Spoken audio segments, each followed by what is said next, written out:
또 인사하는 것도 또 중요한 것 같습니다. 네, 그렇죠. 자, 우리 오늘 제목은 두려워하지 말라라는 제목으로 하나님 말씀을 전하도록 하겠습니다. 우리 지난주죠. 우리 오병이어의 기적에 대해서 우리가 잘 살펴봤습니다. 자, 오늘은 45절, 46절을 보면은 이제 예수님은 오병이어의 기적을 맛본 이제 무리를 보내시는 동안에 이제 무리들이 이제 오병이어의 기적을 이제 경험을 했죠. 근데 이제 갑자기 제자들을 재촉을 합니다. 즉시 재촉해서 아까 우리 찬양에도 있었죠. 네, 주님이 재촉하시네. 네. 그래서 이 제자들을 즉시 재촉해서 45절에 보면은 배에 태워 건너편 벳세다로 그게 가게 하셨습니다. 그렇게 홀로 무리를 보내시고 작별하신 후에 기도하러 예수님은 산에 가셨습니다. 네. 막 오병이어의 기적이 있어가지고 기적의 역사가 막 나타났죠. 네. 떡 5개와 물고기 2마리로 많은 사람들의 그런 그 허기진 배를 채워주지 않았습니까? 그런 놀라운 기적이 있지 않았습니까? 그런데 갑자기 이 제자들을 재촉해서 저기 건너편 벳세다로 예수님이 자 이제 빨리 가라. 자 이제 여기 그만 있고 자리를 피하고 빨리 저기 떠나라. 벳세다로 가야 된다. 배를 타고 가야 된다. 그렇게 재촉을 하시는 것입니다. 자, 여러분들 여기서 질문이 있어요. 왜 예수님은 이렇게 제자들을 즉시 재촉해서 그렇게 배를 타고 저 건너편 벳세다로 보내게 하셨습니까? 자, 왜 그러셨을까요, 여러분들? 네. 그리고 홀로 기도하러 산에 가셨습니다.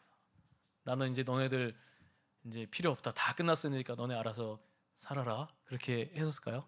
네. 우리 요한복음에 보면은 그 배경을 좀 알 수 있습니다. 우리 참고구절 요한복음 6장 15절을 우리 한번 읽어보도록 하겠습니다. 6장 15절 읽겠습니다. 시작.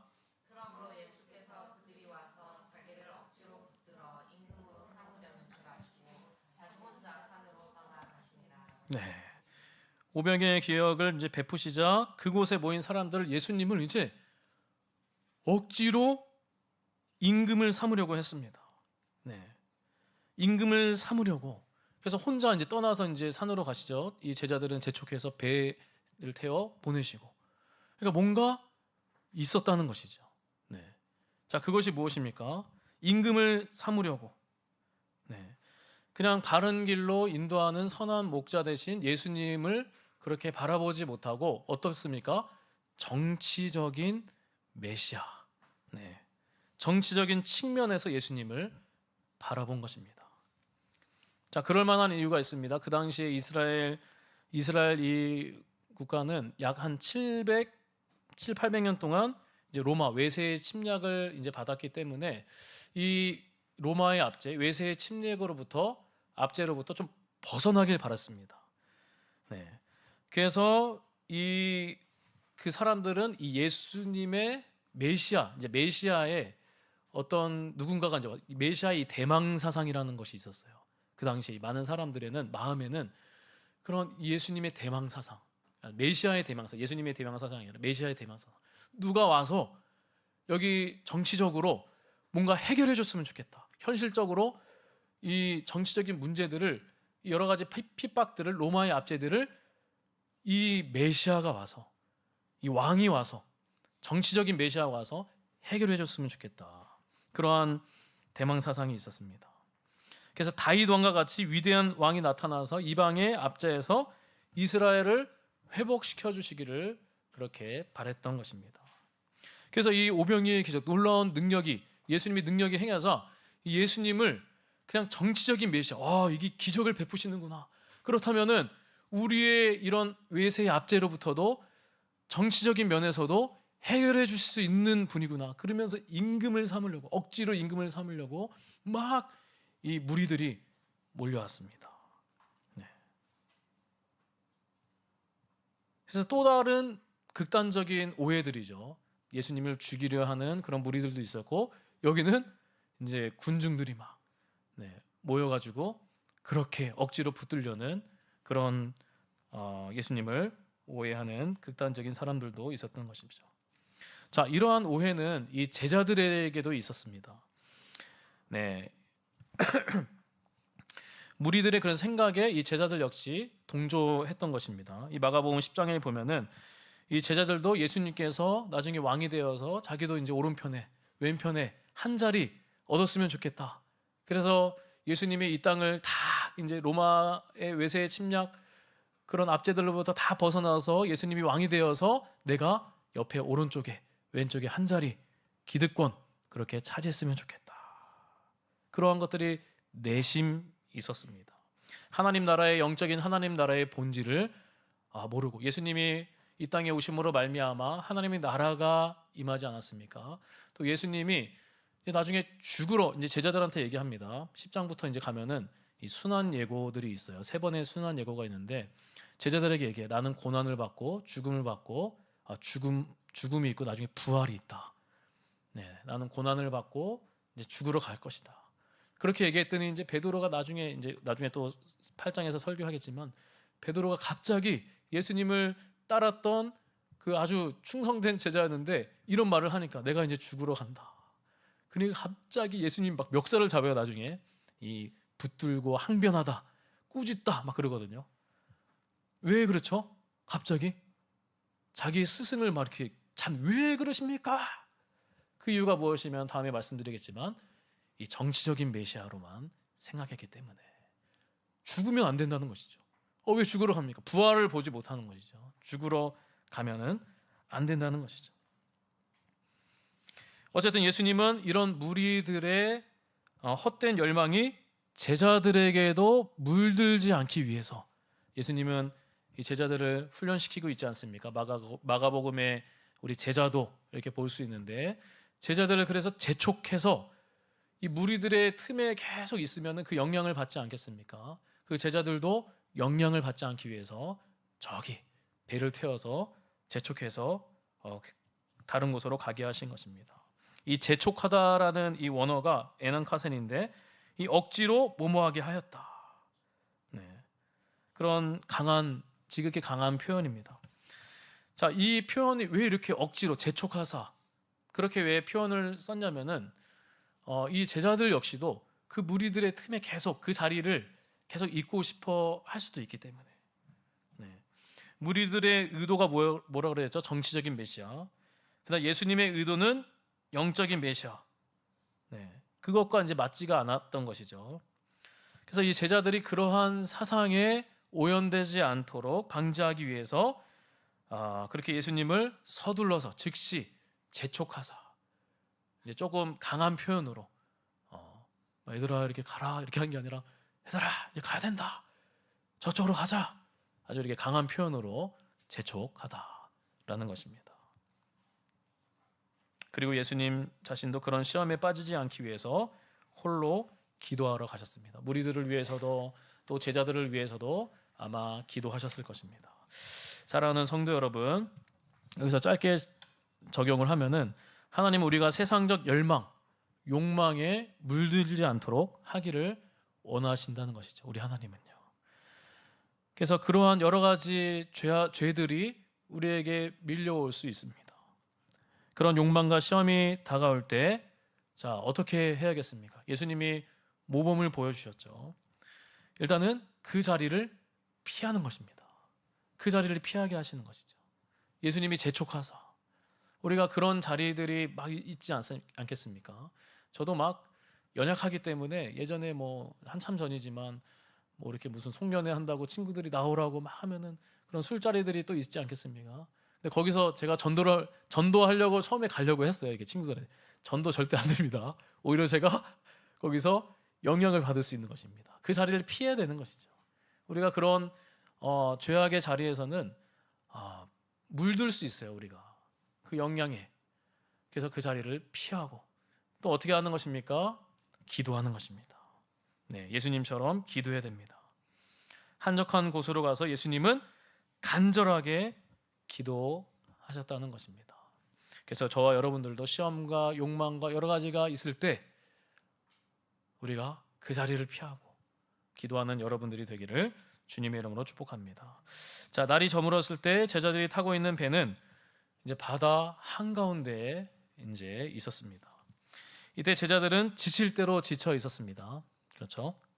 왜냐하면은 예수님을 떠날 때가 초저녁이었어요. 근데 이제 밤 사경에 우리 48절을 보면은 힘겹게 밤 사경쯤에 이렇게 되어 있죠. 밤 사경은 그때 이제 지금 성경 지금의 우리 이제 시간으로 보면 새벽 한 3시에서 4시에서 한 6시 정도. 그러니까 초저녁에 했는데 이렇게 배를 탔는데 이 바람도 이제 거스르는 거예요. 네, 바람이 거스름으로. 자, 이 바람이 역풍으로 부는 거예요. 그러니까 막 노를 저어도 움직이지가 않아요. 그렇게 한 6시간 동안 그렇게 안 그래도 몸이 막 지쳐 있었는데 막 6시간 동안 하니까 더 이렇게 몸과 마음이 지칠 대로 지쳐 있었을 것입니다. 뿐만 아니라 제자들은 자신을 그곳에 두지도 않고 이렇게 배를 태워서 이제 보내신 것에 대해서도 약간의 이제 의문점, 또 서운함, 또 더 나아가서 원망과 불평이 있었을지 모릅니다. 그 안에서 막 그냥 배 안에서 막 왜 위로 보내셔가지고 바람도 지금 막 이렇게 되는데 새벽까지 막 이렇게 노를 젓고 있고. 네. 자, 예수님은 그런 상황에서 어떻습니까? 네. 제자들을 그대로 두십니까?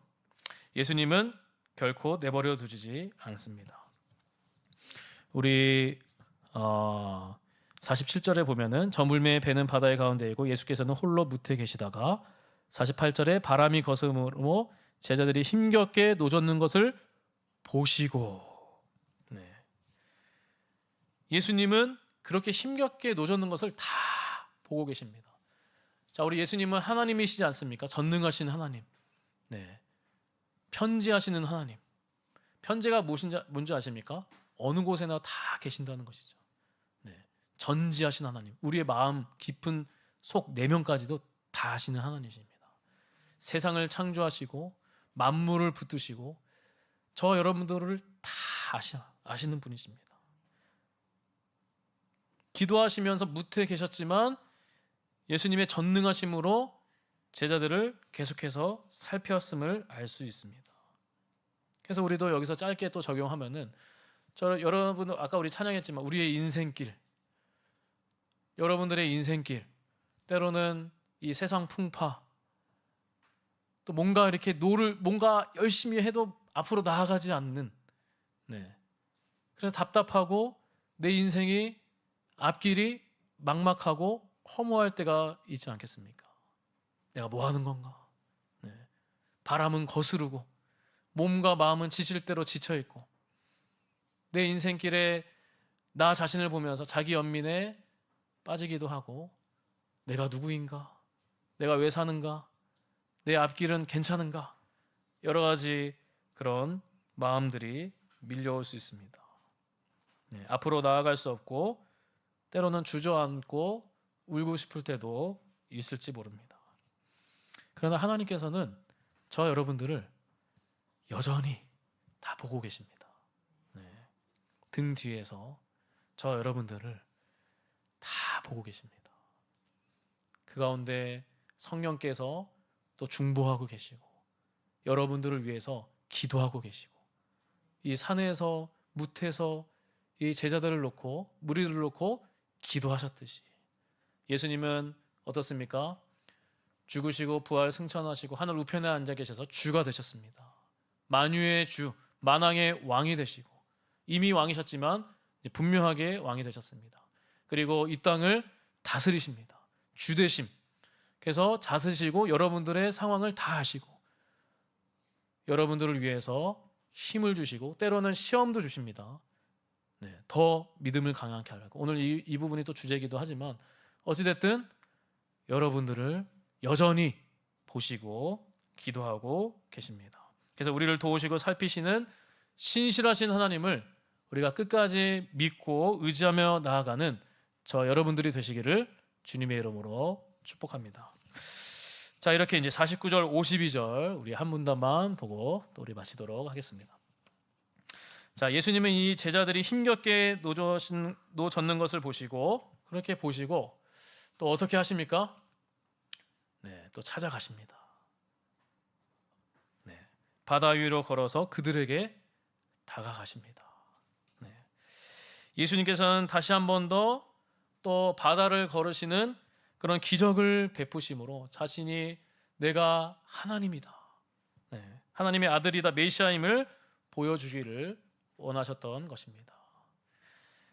그런데 이제 황당한 일이 일어나지 않습니까? 네, 바로 제자들의 반응을 볼 수 있습니다. 바다 위로 걸어오신 예수님을 본 제자들의 반응이 이상합니다. 자, 반응을 주목할 필요가 있습니다. 우리 49절에서 52절을 자세히 보면은 제가 그냥 볼게요. 제자들이 그 바다 위로 걸어오심을 보고 유령인가 하여 소리를 지른다. 예수님이 바다 위로 걸어오심을 보고 유령이다, 이제 비명을 지르는 것이죠. 네, 유령이다. 50절에 보면은 그들이 다 예수를 보고 놀람이라. 네, 기겁을 하는 것입니다. 그냥 기겁. 또 50절에 보면 안심하라, 내니 두려워하지 말라. 이 두려워하지 말라, 안심하라 이런 거를 보면은 안심하지 않는 것이죠. 네, 너무 불안에 두려움에 떨면서 공포에 떨면서 그렇게 두려워하는 것입니다. 비명을 지르고, 네. 그리고 제자들의 마음에 심히 놀라니 51절에 심히 놀랐다는 것입니다. 너무나 막 두려워 벌벌 떨면서 놀랐다는 것이죠. 네. 바다 위로 걸어오시는 예수님을 보고 제자들의 반응은 한마디로 심히 놀라고 심히 두려웠다는 것입니다. 자, 여러분들, 여기서 이제 한 가지 질문이 있습니다. 왜 제자들은 예수님을 보고 이렇게까지 심히 기겁을 하면서 그렇게 두려워했을까요, 여러분들? 네.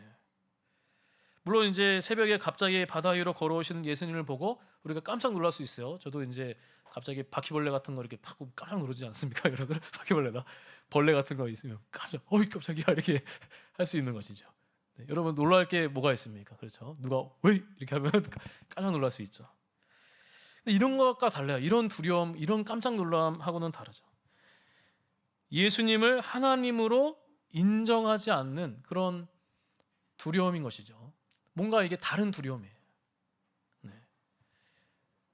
자, 그렇게까지 예수님을 보고 그렇게까지 두려워하는 이유가 무엇입니까? 예수님이 찾아왔는데. 본문에서 그 두려웠던 궁극적인 이유를 말씀하고 있습니다. 우리 52절을, 우리 마지막 구절인데 52절 다 같이 읽도록 하겠습니다. 마가복음 6장 52절입니다. 시작. 이는 그들이 그 떡 떼시던 일을 깨닫지 못하고 도리어 그 마음이 둔하여졌습니다. 아멘. 제자들이 그 마음에 심히 놀란 궁극적인 이유가 무엇입니까? 그들이 떡 떼시던 일을 깨닫지 못하고 그 떡 떼시던 일을, 오병이의 기적을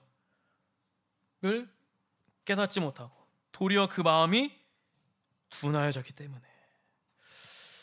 자, 여러분들, 제자들이 어떤 걸 예수님과 함께 갔잖아요. 예수님이 부르시지 않았습니까? 제자를 다 부르셨습니다. 네, 부르시면서 함께 지내고 동고동락하고 함께 걸어가셨습니다.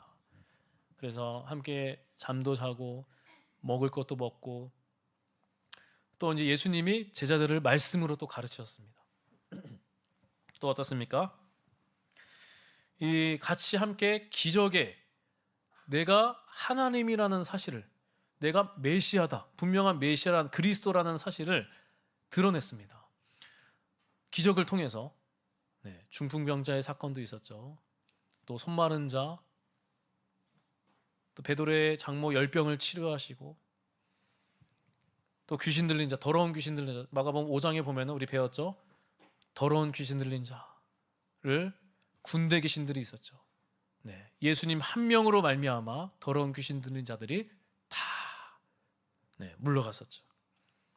혈루증 여인 야이로의 딸, 그런 사건들도 있었고, 또 전도행을 보내지 않았습니까? 전도행을 보면서 그 제자들이 경험을 합니다. 하나님의 능력을 경험을 합니다. 조금씩 믿음이 자라는 것 같아요. 그러나 오병이의 기적이 또 있었습니다. 오병이의 기적을 보면서 정말 내가 하나님이라는 사실을 그 제자들 옆에서 보면서 알았을 것입니다. 그러나 그들은 그것을 보고도 함께 있음에도 불구하고 분명하게 깨닫지 못하는 것입니다. 네. 기적을 통해 예수님께서 가르치고자 하셨던 것을 깨닫지 못하는 것입니다.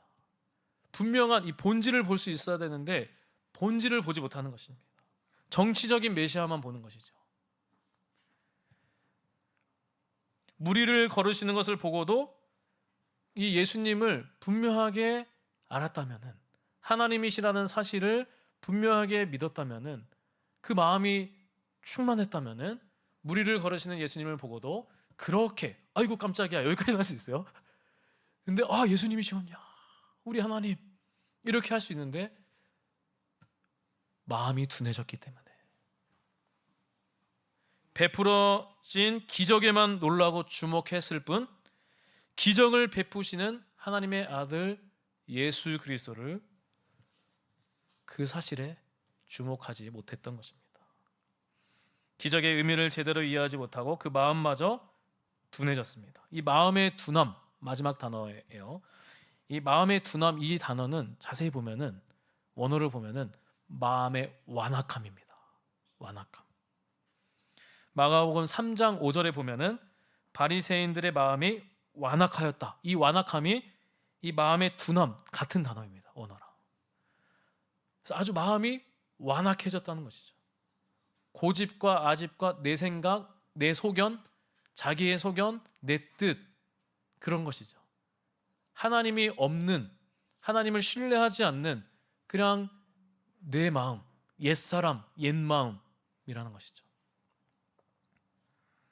그렇기 때문에 예수님이 바다 위로 오시는 기적을 보고도 제자들은 두려워할 수밖에 없습니다. 자, 이제 예수님은 자신을 유령으로 생각하고 있는 두려운 제자들에게 뭐라고 말씀하십니까? 안심하라 내니 두려워하지 말라 말씀합니다. 우리말로 내니, 이 내니는 헬라어 표현의 에고에이미, 많이 들어보셨나요? 에고에이미. 네. 나는 나다. 네, 에고에이미. 옛날에 요한복음 그 뮤지컬을 봤었는데 나중에 한번 있으면 보시면 좋습니다. 나는 나다. 에고에이미. 구약 성경에서 여호와의 자기 계시를 사용된 어구입니다. 출애굽기 3장 14절에 보면은 하나님이 모세에게 이르시되 나는 스스로 있는 자다. 나는 어느 누구도로 인해서 만들어진 자가 아니죠. 네. 창세 전부터 삼위일체 하나님, 스스로 있는 자, 에고헤이미, 나는 나다. 네.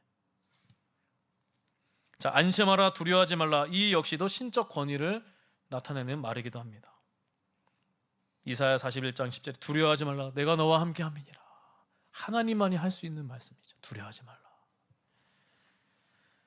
그래서 예수님의 말씀과 또 이 행동으로 그분의 권위, 신적 권위를 드러내는 것입니다.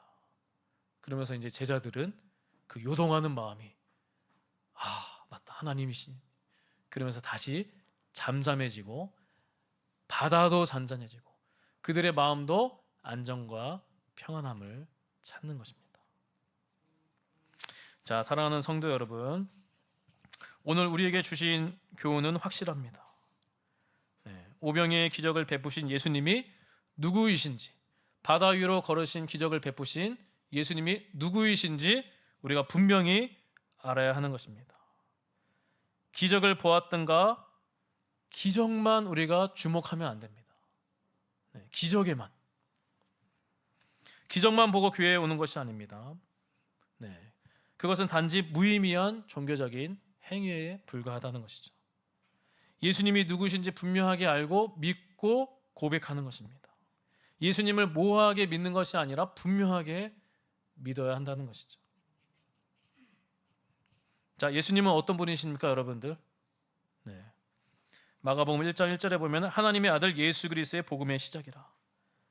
예수님은 하나님이시라는 것이죠. 이제 하나님의 아들, 하나님의 아들이라는 표현을 많이 했죠. 근데 이 여호와의 증인 이 다른 이단들은 이것을 잘못 해석을 합니다. 네. 그냥 이 예수님을 하나님으로 절대 인정하지 않아요. 이 여호와의 증인의 여러 가지 이단들이 핵심이 뭐냐면은 삼위일체 여기서 다 걸려버려요. 그냥 유일신 성부 하나님만 인정을 해요. 네, 이슬람도 마찬가지예요. 유대교도 마찬가지고 그냥 알라. 네. 그러나 예수님을 우리 기독교인은 예수님을 하나님으로 인정하는 것입니다. 네. 그냥 이 여호와의 증인은 예수님을 그냥 하나님으로 인정하지 않아요. 절대. 네. 그리고 그냥 피조물이에요. 피조물. 피조물인데 우리 인간보다 좀 우월한, 네. 우월한 존재. 네. 이렇게 이제 나중에 여호와의 증인을 얘기하면 난리 납니다. 네. 지금 무슨 소리냐? 네. 예수님은 그냥 하나님이 아니시다. 이제 그런 것이죠. 자, 요한복음 5장 18절에 보면은 하나님을 자기의 친아버지라 하여 자기를 하나님과 동등으로 삼았다. 네. 이것은 예수님이 바로 아버지와 나는 하나다라는 것은 성부 하나님과 성자 예수님이 하나다. 신적 본질이 동등하다라는 것이에요. 결국에는 예수님이 하나님이시다. 그래서 우리 이 기독교의 신앙의 본질에 예수님을 하나님으로 인정하는 것이 정말 중요합니다. 예수님을 하나님, 나의 주 되심, 이것을 인정하는 것이죠.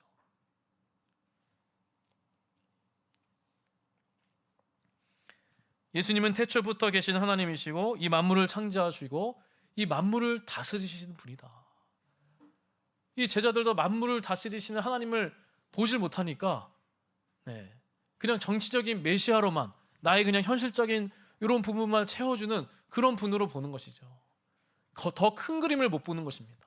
그러니까 이 바다 위로 걸어오시는 것을 보고 그냥 이상하게 생각하고 마음이 둔해졌으니까 그렇게 생각하는 것입니다.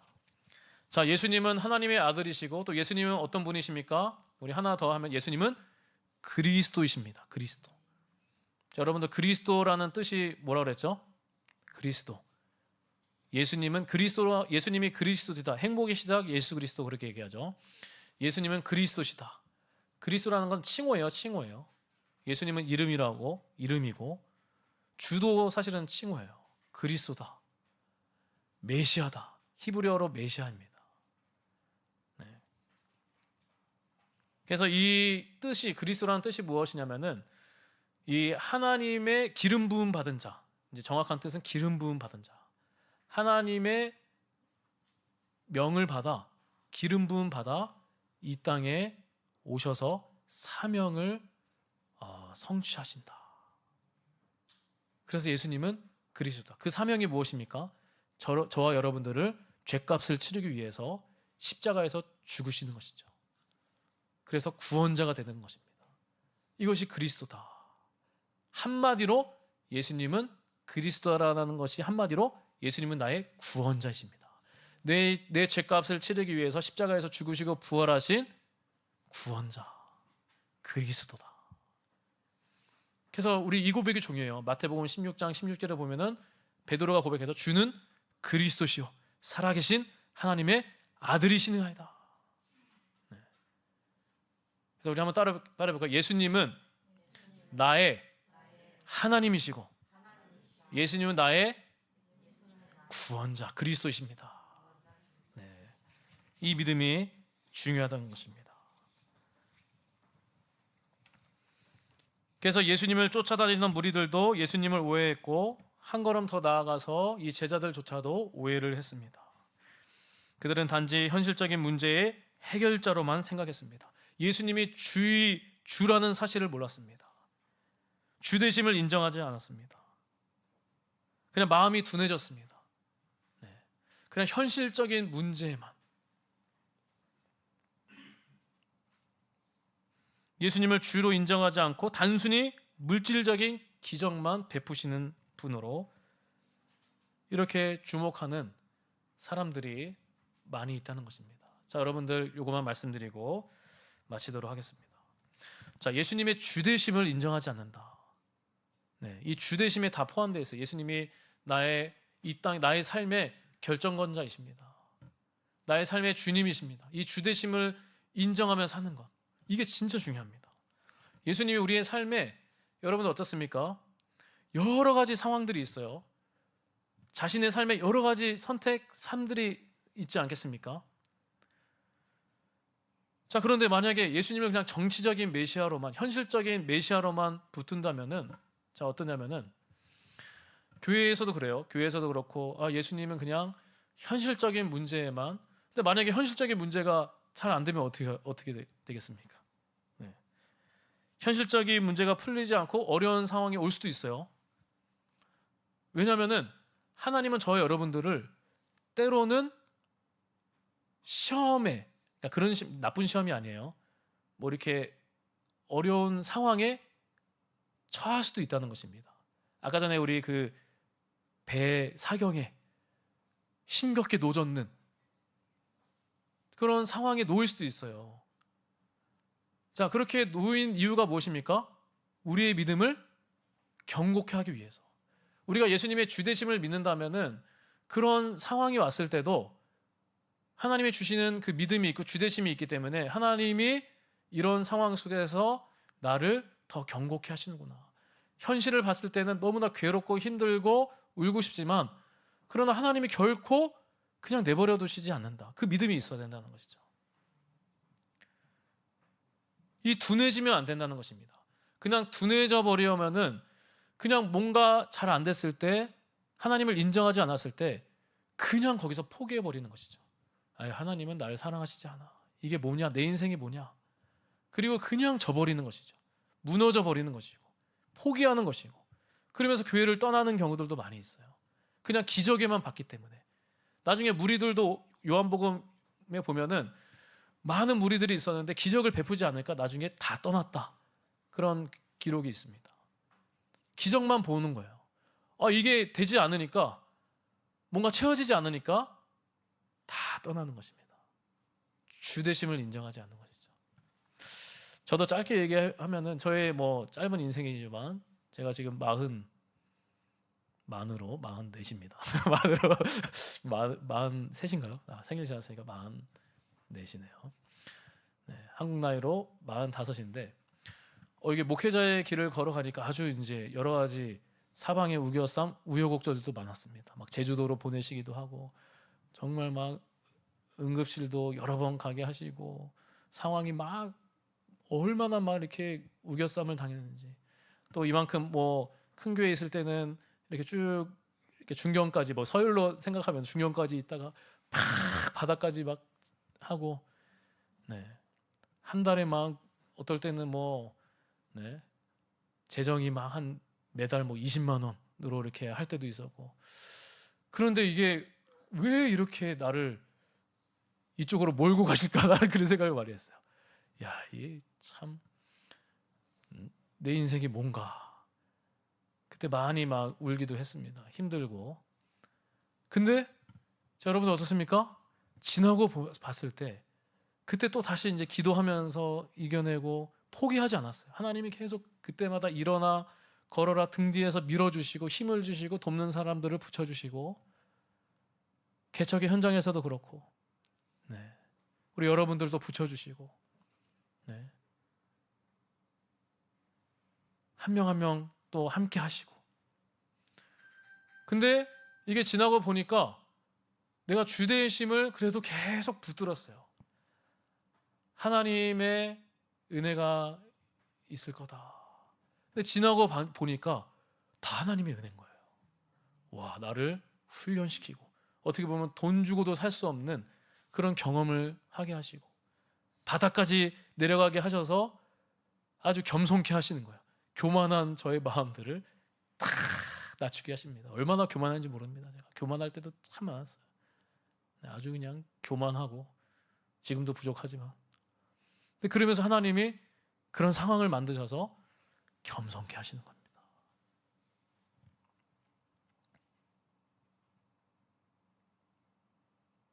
그래서 우리가 주되심을 인정하며 나아가면 어떻습니까? 어떠한 형편에서도, 우리 빌립보서 4장에 있지 않습니까? 어떠한 형편에서도, 어떠한 상황에서도, 배부르거나 배고프거나 어떠한 상황에서 내가 일체 감사하는 비결을 배웠다. 자족하는 비결을 배웠다. 어떠한 상황에서도. 그것이 무엇입니까, 여러분들?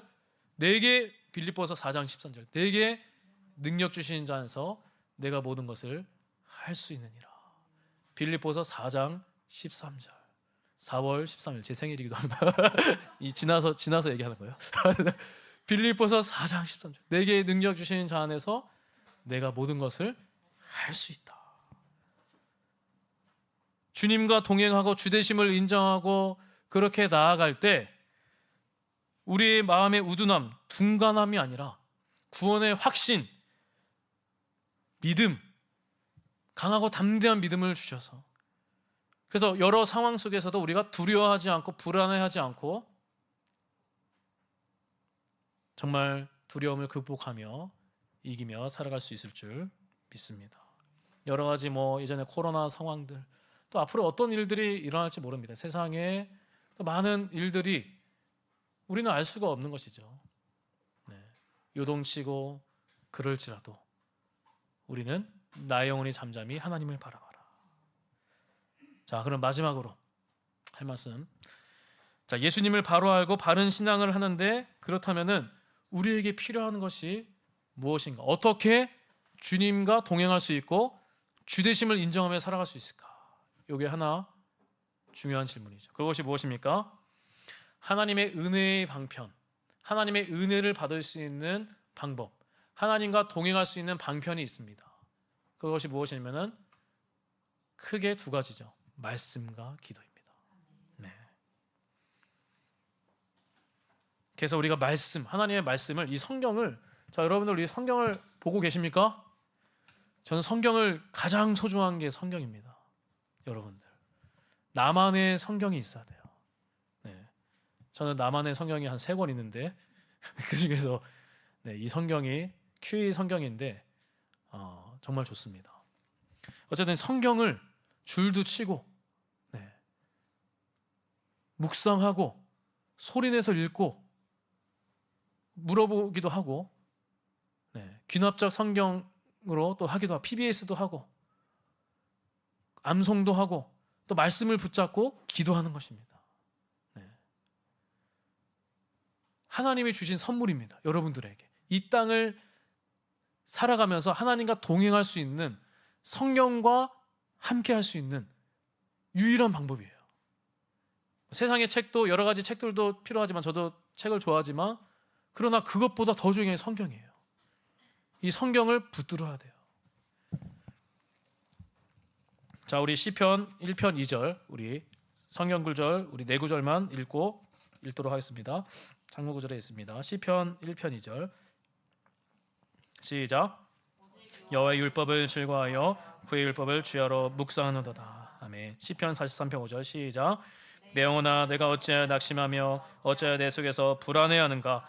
나는 하나님께 소망을 두라. 그가 나타나 도우심으로 말미암아 내 하나님을 여전히 찬송하리로다. 시편 62편 5절입니다. 시작. 나의 영혼아 잠잠히 하나님만 바라라. 물은 나의 소망이 그로부터 나옵니다. 마지막 시편 19편 7절입니다. 시작. 완전하여 영혼을 소성시키며 우둔한 자를 지혜롭게 한다. 우둔한 자를 지혜롭게 한다. 둔한 자를 지혜롭게 한다. 뭐가요? 여호와의 율법이, 하나님의 말씀이. 그래서 하나님의 말씀이 여러분들의 마음 가운데, 삶 가운데 임하면은 그냥 세상의 소리가, 다른 것들이 임하는 것이 아니라 사람의 소리도 아니에요. 하나님의 말씀이, 하나님의 임재가 찬양하는 가운데, 또 설교를 듣는 가운데, 또 개인적으로 하나님의 말씀을 묵상하는 가운데 하나님의 말씀이 임하고 말씀이 붙들려 사는 사람은, 하나님과 동행하는 사람, 그래서 하나님의 주되심을 인정하며 사는 사람은 두려워하지 않다는 것입니다. 강하고 담대하게, 불안해하지 않고, 불안한 세상이고 어두운 세상이고 두려운 세상이지만 주님이 저 여러분들을 지켜주시고 보호해주시고 일어나 등 뒤에서 밀어주시고 함께 해주시고 강하고 담대케 해주시고 상황들을 극복해 해주시고 그 상황 속에서 때로는 낙심하는 상황이 있을지라도 그 상황 속에서 포기하지 않고 이것이 나를 또 경고케 하시는구나. 내 믿음을 좋게 하시는 그런 현장이구나. 그 주되심을 인정하면서 강하고 담대하게 걸어갈 수 있을 줄 믿습니다. 우리 찬양하도록 하겠습니다. 두려워하지 말라. 우리 하나님께 찬양하겠습니다.